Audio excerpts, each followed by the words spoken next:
दिल्ली की रानी। एक थी रानी। क्योंकि राजा की मौत एक हादसे में हो गई थी, रानी को ही राज्य संभालना पड़ रहा था। रानी का नाम था रानी रश्मिवती। रानी ईमानदार थी और प्रजा की सेवा में लगी रहती थी। एक दिन उसके दरबार में 3 नौजवान आए, रमेश, सुरेश और दिनेश। कहो, क्या सहायता कर सकती हूँ मैं तुम्हारी? हम आपके दरबार में काम करना चाहते हैं ताकि जनता की सेवा कर सके। लेकिन अभी तो तुम्हारी उम्र बहुत छोटी है। तुम लोगों को तो अभी अपनी पढ़ाई पर ध्यान देना चाहिए। हमारा मन पढ़ाई में नहीं लगता।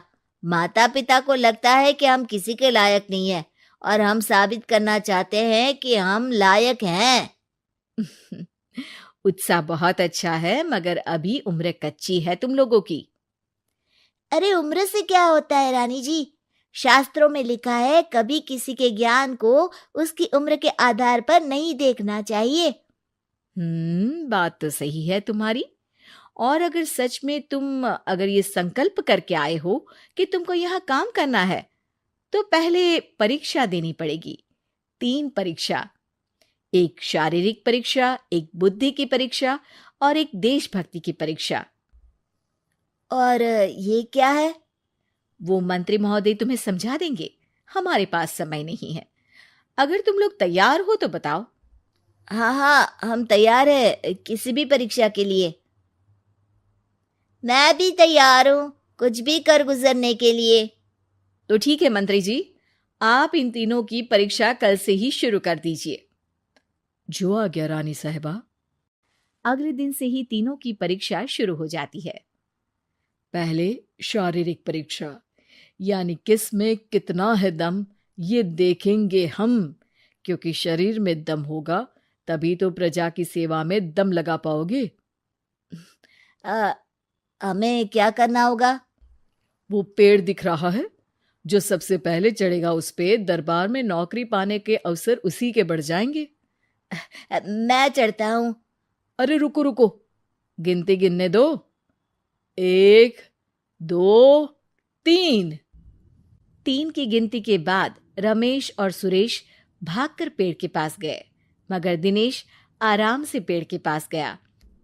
जैसे ही रमेश और सुरेश आधे पेड़ तक चढ़ गए, दिनेश ने उन दोनों की टांग पकड़ के उन्हें नीचे गिरा दिया और खुद पेड़ पर चढ़ गया। दिनेश की जीत हुई। अरे लेकिन इसने बेईमानी की। बेईमानी नहीं की, बुद्धि लगाई। शरीर के दम के साथ दिमाग में भी दम होना चाहिए। क्यों मंत्री जी?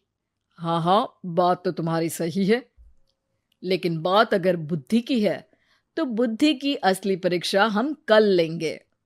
शाम को जाकर मंत्री रानी को सब बता देते हैं। यानी दिनेश उन सब में ज्यादा होशियार है। जी रानी साहिबा। अगले दिन तीनों की बौद्धिक परीक्षा का समय होता है। आज हमें क्या करना है मंत्री जी?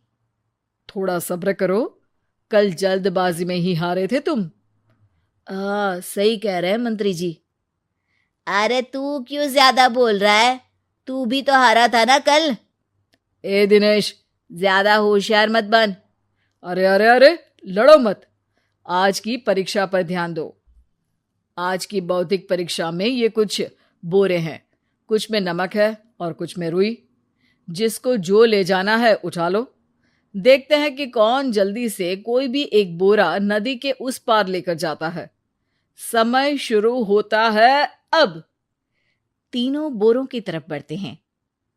सुरेश, नमक की बोरी भारी है, ले जाने में मुश्किल होगी।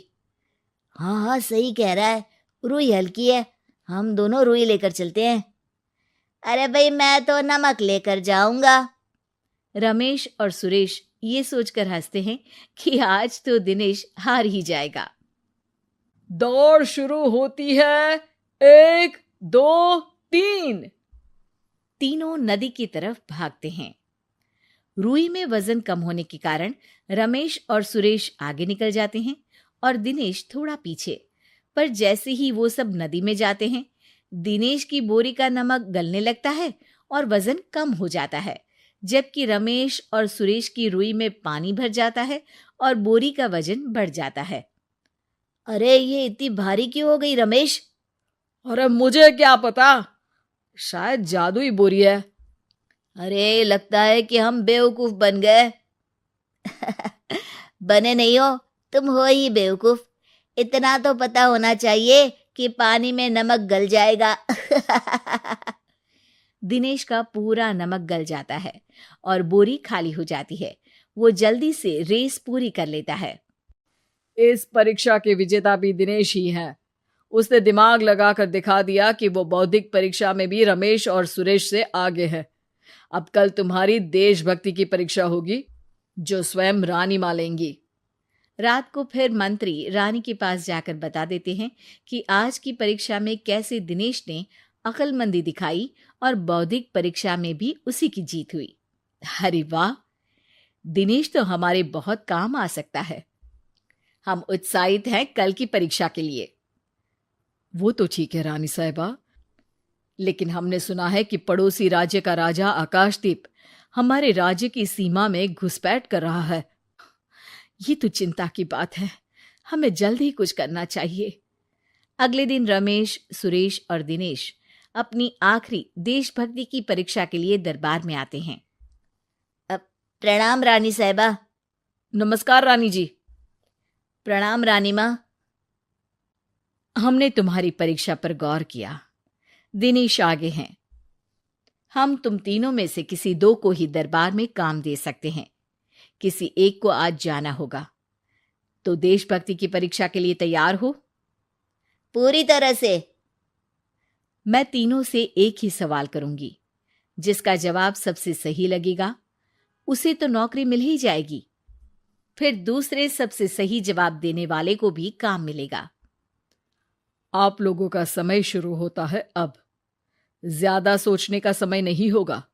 जो मन में पहली बात आए उसका जवाब दे। तो सवाल यह है कि तुम इस मिट्टी के लिए क्या कर सकते हो?